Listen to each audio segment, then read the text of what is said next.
Hey everybody, how's it going? This is Darrin with GuitarControl.com bringing this video lesson. Today I want to show you how to play some riffs from My Chemical Romance song, Famous Last Words. This has a lot of really big stretches and some really just unusual dyad chord shapes and stuff. So not only is it like a cool song to learn, but learning these riffs is just really good workout for your fretting hand. So be sure to click on the link in the description for the tabs, and let's get close up and take a look at this.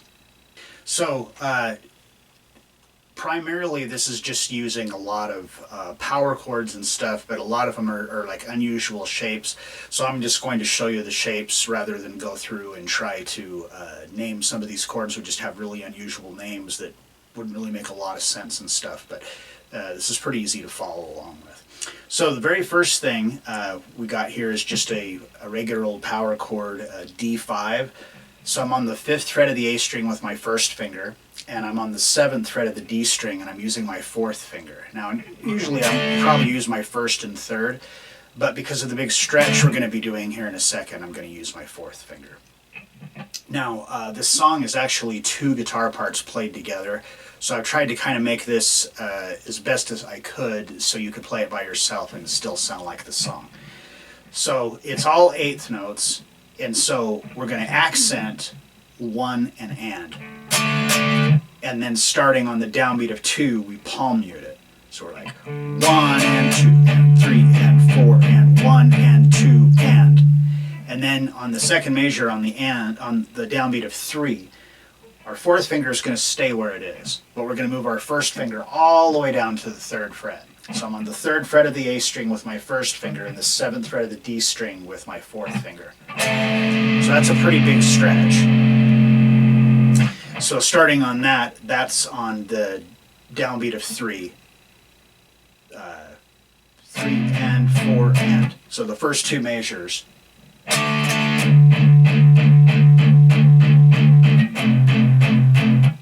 Right, now we're going to go back to another just regular power chord shape all the way down here on the 1st fret of the A string with my 1st finger, and then the 3rd fret of the D string. You can use your 3rd finger or your 4th finger, whichever's comfortable. And this is the downbeat of measure 3. So it's 1 and 2 and 3 and 4 and. So.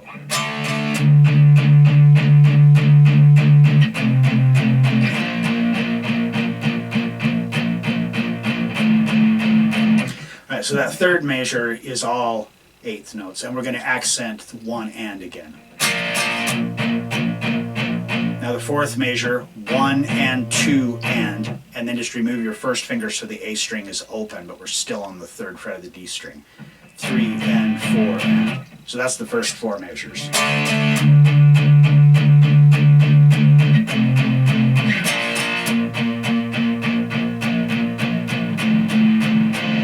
Alright, so this next part here is pretty challenging.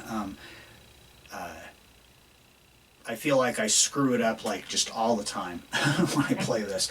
But what we have is we're on the 3rd fret of the G string, or we're on the 3rd fret of the low E with your 1st finger. And then we're going to we're not going to play, we're going to mute the 5th string, the A string. So I'm fretting that here, but I'm just letting my finger kind of just droop over so it mutes the A string. And then the D string is open, and then I'm on the 5th fret of the G string with my pinky. Now, at the same time, here in a second, everything's going to stay the same, but this note on the G string is going to go from the 5th down to the 3rd. So an easy way to do it is if you just put your 2nd finger already on the 3rd fret of the G string. So for this, we've got 1 and 2 and 3 and 4 and. Then we come up to a regular A5 power chord. So I'm on the 5th fret of the low E with my 1st finger and the 7th fret of the A string with my pinky. And again, we're doing it this way because we've got a big stretch here we're going to do. So for this, we start here and we've got 1 and 2 and And then we're going to keep our first finger where it is, and we're going to move our pinky all the way up to the 10th fret. Again, a big stretch for 3 and 4 and. So we've got 1 and 2 and 3 and 4 and. And then we have B flat 5. So your first finger will move up a fret, and the note on the A string will move down a whole step. So now I'm on the 6th fret of the low E with my first finger, and the 8th fret of the A string, and you can use your 3rd finger, your pinky, whichever is more comfortable for you. And we've got a whole measure of that. 1 and 2 and 3 and 4 and then the next measure we stay here for the first 2 beats. 1 and 2 and then the note on the A string is going to be flattened a half step, so we get that diminished sound.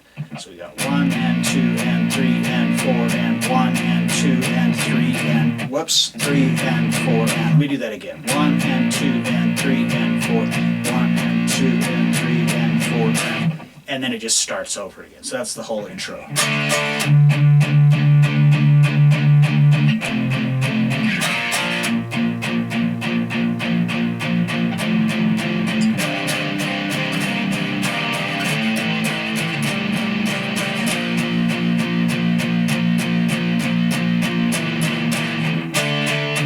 So it just repeats. Alright, so the next part we're going to be looking at is the verse. So here for the verse, again, there's 2 separate guitar parts playing together, so I tried to like kind of combine the 2 parts together. So we start off with a D5, so 5th fret of the A string, 1st finger, 7th fret of the D string. I'm using my 4th finger, which you can use your pinky or your 3rd finger, it doesn't matter. And you might even see me going back and forth between the 2. I just kind of let my hand do whatever it wants to.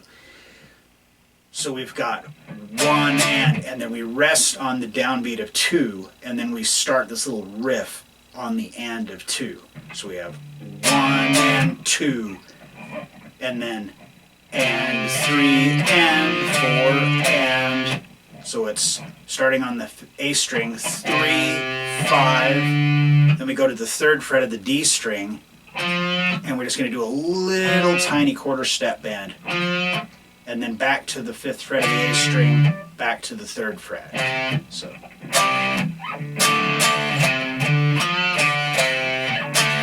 And then we come back and do that same thing again. Count that same D5 power chord. And then we come back 3, 5, 3, and then to the 5th fret of the D string, and we're going to do a bend and release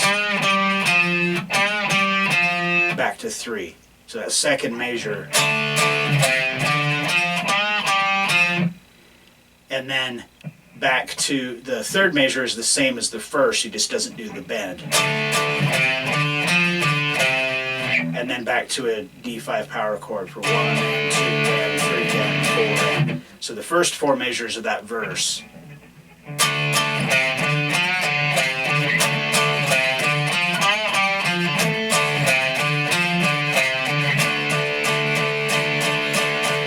Alright, so then after that, starting on the 5th measure of the verse, which is measure 13 on your transcription, we have a whole measure of, so now it's like basically kind of doing like what the intro was doing, but we're not going to palm mute. So now we just got the 1 and 2 and 3 and.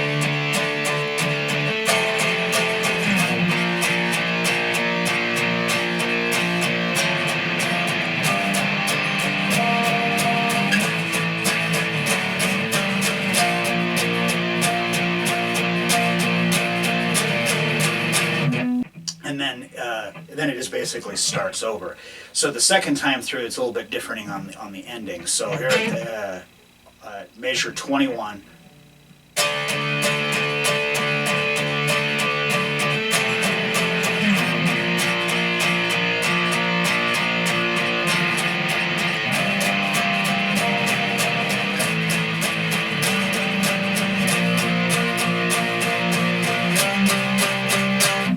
So here's the difference. So after we do the measure 25,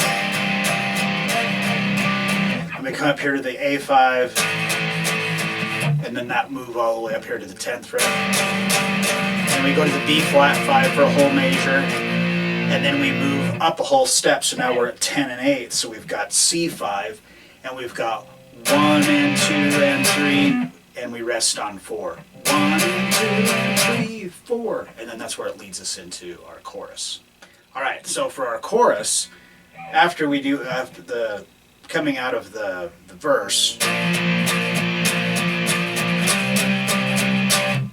we just move that chord shape up a set of strings. So now we're at the 8th fret of the A string with my first finger, and then the 10th fret of the D string with your 3rd or 4th, and that's F5. So we've got a whole measure of that, a measure, a half of that, and then we're going to make a change. So we've got 1 and 2 and 3 and 4 and 1 and 2 and... Now we just move our first finger down a half step to the 7th fret. 3 and 4 and... So it's 1 and 2 and 3 and 4 and 1 and 2 and... And now we just come down to a D5, so 5th fret of the A string and 7th fret of the D string.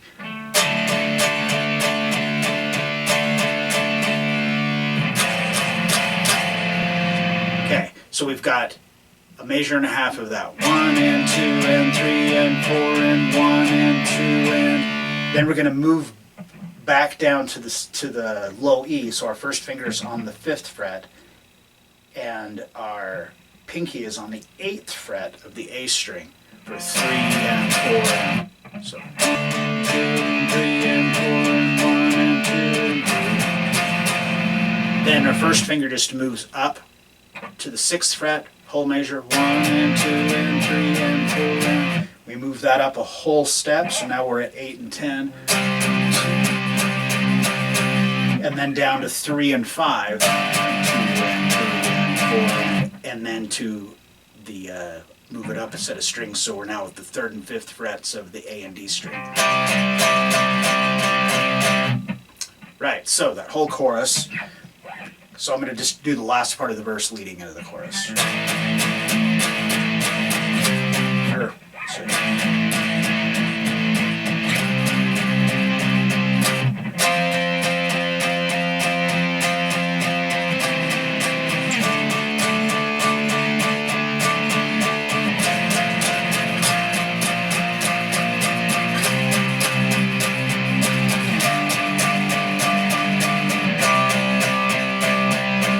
And then it just repeats the whole thing. So as you can see, all these stretches and stuff, you know, they're kind of tough, but this is going to be really good for your fretting hand to get these stretches out. And this is a cool song. It just kind of gives you some ideas of things you can do with these dyad chords to create like a melody. You know, a high melody has been created just throughout changing the higher note in the chord. So if you like this lesson, be sure to give me a thumbs up. So leave me a comment down below if you have any questions or if there's something you'd like to see covered in a future lesson. If you have not already done so, please subscribe to the channel and hit that notification bell so that way you don't miss out any of the content that we upload throughout the week. Anyway, that is all I've got for you today. Thanks for watching and have a great day.